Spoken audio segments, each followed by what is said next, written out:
For so many years now, I've been using Pixellab to create so many of my design projects, including my YouTube thumbnails. But then, so many people don't know that there are some hidden features that are on Pixellab that actually will help you create better designs. If this is something that you want to know how to use or how to create better designs using Pixellab, just watch this video so you see the tricks and the hidden features that are on Pixellab.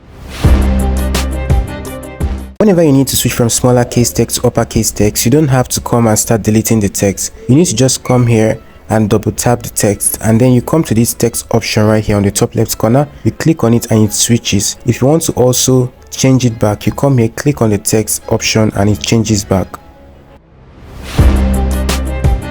There are some fonts, when we use them on CapCut, it actually cuts the text. For example, this is a text I just typed right now.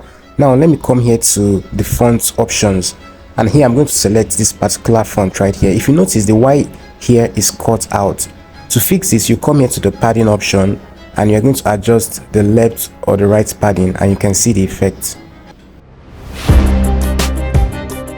If there is a particular text effect that you have created, or there is a particular font that you want to always be using in your designs, instead of always having to recreate them again or having to look for it, you can save it on Pixellab. For example, this one I created. To save this particular text effect, I'll come here to click on the text, come to save, and you save it. Whenever you want to create a new text, you can come here to select text option, click on styles, and you can see the browse option right here.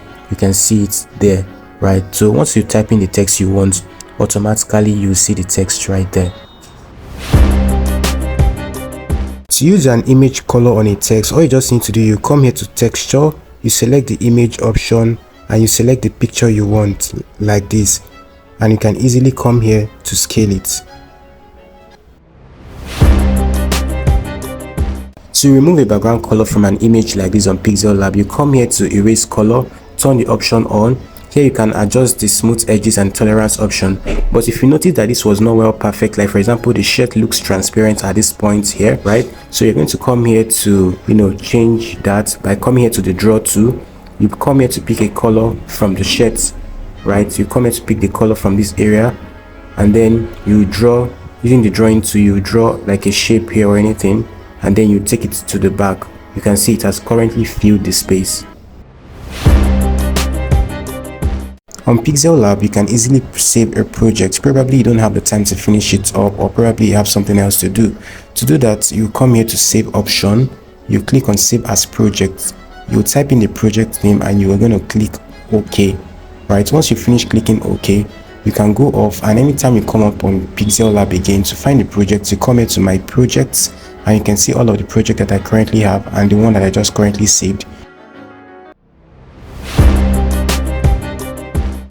The circle mask tool can be one of the interesting tools here on Pixellab. If you come here to erase, and for example if you want to erase this circle and you try doing it this way, you would notice that it's not going to be perfect. But once you come here and select the circle option, you can come here to align it directly to fit into the circle like this, and using the mask option, you can either mask in or max out, and you have something like this.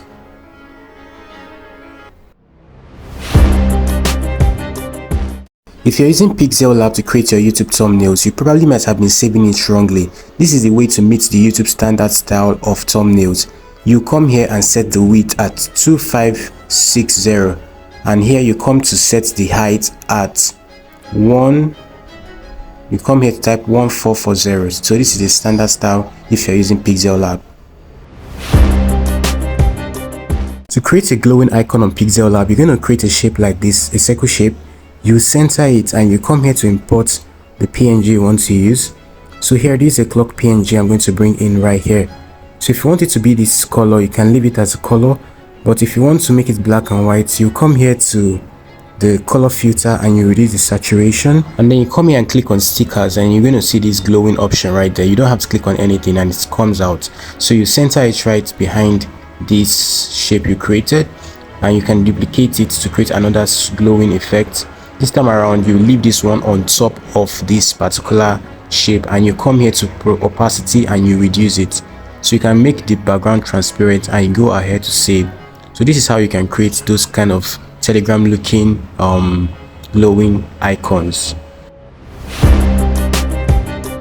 On Pixellab, you can get access to a whole lot of quotes by coming here to click on the quotes option, or you can come here to the top bar here and click on the quote icon. You can see there are so many quotes and you can select any one of your choice right here. Okay, so this is a quote right from Pixellab. You can also come here to check for other types of quotes that you can use, and of course you can try it in French language. To create a gradient fade effect here on Pixellab for your design, you come here to select a box option and you come here to fill color. You select a gradient option. Here on the first color key, you come here to set this at the middle and set this at the extreme end. Alright, and then you can adjust the second key like this, taking it to red or to black or to any color you want, and you have something like this. You can go ahead to adjust it and you can even change the color if you want.